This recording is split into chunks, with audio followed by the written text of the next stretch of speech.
It's time to catch up with the Cybertruck with its promised rear-wheel drive that's now offered for reservation.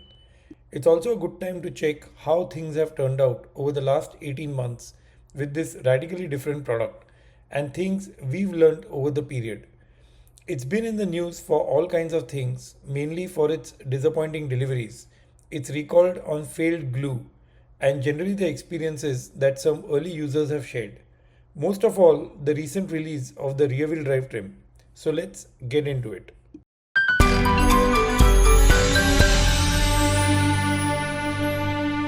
The main paradox with the Cybertruck is seen in the way its drive differs by the option drive system. The tri-motor Cybertruck primarily has the permanent magnet front motor pulling the car forward, with the rear motors supporting with additional power, while the dual motor Cybertruck, which has been my recommended option, has the permanent magnet motor in the rear pushing the car forward. The rear wheel drive is simpler to understand with the permanent magnet motor in the rear. The Cybertruck comes with a 123 kWh battery pack when new at around 800 volt at full charge. The 4680 cells display higher discharge power but have their own limitations. It's now getting evidently clear that for trucks to perform, a battery of about 180 to 200 kWh to the minimum is required. On efficiency, the Cybertruck, much like other comparable trucks, will deliver around 2 miles per kWh, half of that or a bit over towing. That given efficiency and battery size implies a real world range of around 250 miles, can go to 300 miles depending on the conditions. The range extender, as we know, is now out and Tesla has removed it from its configuration. What Tesla does with the non-refundable deposits is to be seen. If you know, please share in the comments. The range extender always looked improbable with the handling, charging and logistics. The charging port location, which might appear ideal for the supercharger, looks completely out of place for a truck. For one, the size of the Cybertruck makes it difficult with the length of the existing charging cables, and with very few pull-through stations. A truck is always served well with a port in the front. This is not a simple decision, and a change like that requires several design level changes inside. Even when connected well, the 800 volt Cybertruck battery needs a split charge with the 400 volt Tesla level 3 superchargers. Even the new Tesla chargers are level 4 dispensers with level 3 cabinets. These could change gradually or may have started to change, but largely the infrastructure is not available today for higher voltage cars. This is also probably the reason why newer refreshed Teslas have not significantly added battery capacities, be it the new Model 3 or Model Y. Besides, I also don't understand how these big batteries that are becoming increasingly common can do with 11 kilowatt AC on board. It's going to demand the much higher capacity 80 amps to become standard soon, and the infrastructure is going to be challenged. The Cybertruck of course comes with a whole power conversion system and offers bi-directional charging capability. It's also one of the smartest in the industry, though I am yet uncertain with the entire V2L use case as of today. Simply put, the Cybertruck exports AC power and does away with the extra equipment at home. Unlike the systems from Ford and GM, the inverter function is performed by the truck itself, and that saves the users thousands of dollars, barring the few hundreds on a gateway.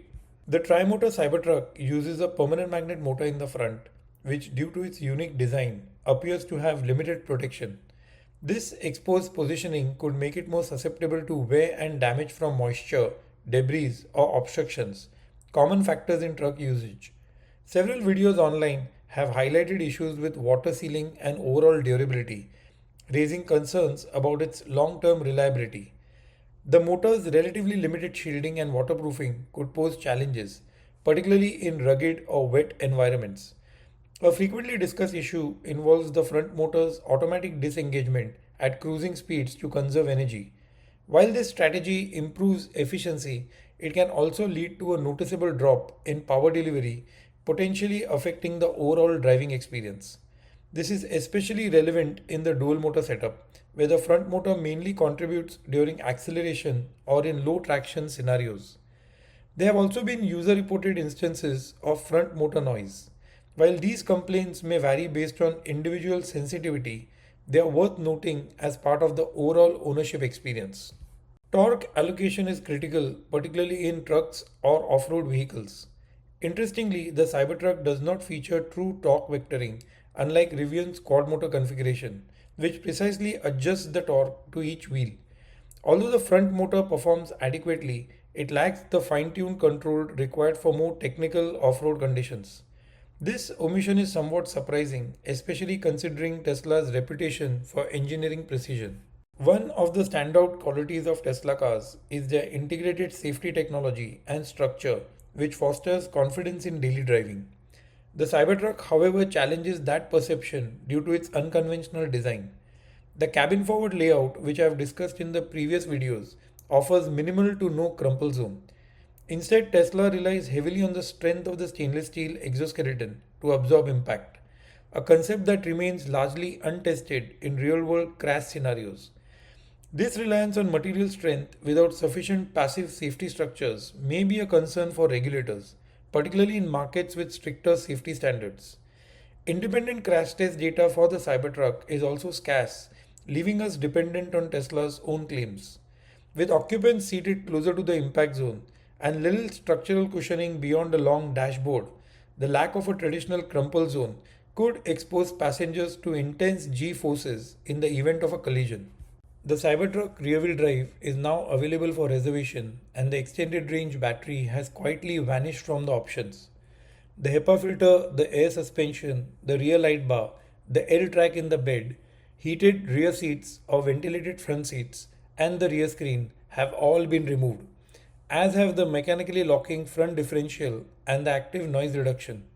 The tonneau cover is now not included but needs to be optioned for $750, and the seats are only available in textile form. The 15 speakers audio system shrinks to 7 in the rear-wheel drive Cybertruck. The 11,000 pounds towing is down 3,500 pounds to 7,500 pounds now, and the payload is lowered by 2,007 pounds. The last two are sensitive variables with trucks. The rear-wheel drive gets 37 miles of additional range, estimated at 362 miles now, and in the dimensions, the rear-wheel drive Cybertruck is all about half an inch shorter. With no air suspension, it leaves only the single variable for ground clearance, that's 9.57 inches. Those are the changes that can be instantly deciphered. There is a perception of safety in large cars, and in the US, it's somewhat a race to the top when it comes to the size of the cars. This is even outside of a car that's so radically different in its construction. I believe this thinking is flawed. While it's true that larger cars are safer in a crash against smaller cars, that benefit flattens at a particular ratio. Any bigger and the safety on size diminishes with all those added extra inches. While opinions about the Cybertruck vary immensely, it's a car with its flaws, but also an engineering marvel at some level. This was a quick attempt at catching up with the Cybertruck and its developments. If you'd like to see the existing lease deals on 6 electric SUVs in the Bay Area and things to remember when making the right decision on it, check this link. See you in the next one.